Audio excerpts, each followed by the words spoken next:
Ever notice how we wait to hit rock bottom, get laid off, burnt out, or go through a breakup before we finally make the changes we knew deep down we needed to make? We say things like, I just had no choice. I had to change. But here's the truth, we did have a choice. We just didn't believe it was safe to choose differently until we were forced to do it. Today, we're talking about why we resist change until it's urgent and how to flip that script so you can start leading your life with power, not panic. Now, let's talk science for a second. Our brains are wired for safety, not growth. The amygdala, our brain's fear center, lights up the moment we sense uncertainty. Even positive change, like a new job or relationship, can feel like a threat. And then there's homeostasis, the body's natural resistance to change. It wants to keep things familiar, even if what's familiar is burning us out. So when you say, I'll wait until things get really bad, or I'll leave when I have no other option, it's not because you're weak or unmotivated. It's because your brain has been doing its job, keeping you safe. But the problem is that waiting to be pushed by pain instead of pulled by purpose keeps us in cycles we outgrew years ago. Now, let me tell you a quick story. A woman I worked with knew for years she was meant to leave her corporate job. It totally drained her. She dreamt of starting her own consulting business, but the fear was paralyzing. It wasn't until her company restructured and eliminated her role that she finally made the leap.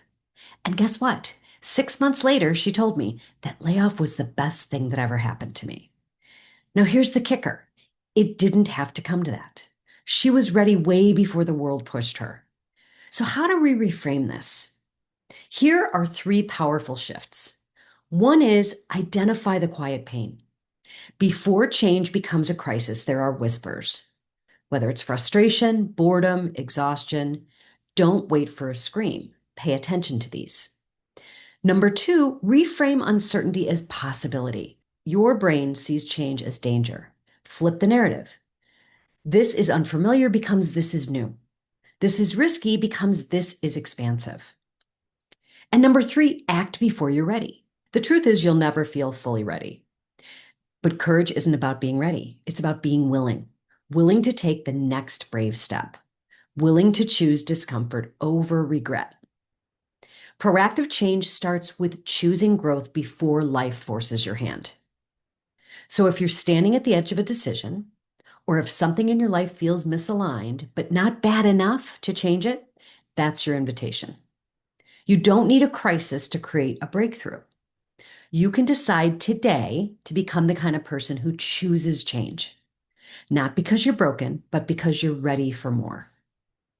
If this resonates, think about it. What change have you been putting off? And what would shift if you chose it now? If you're ready to start rewriting your story and take bold action toward the life you want, don't forget to hit subscribe because we're just getting started.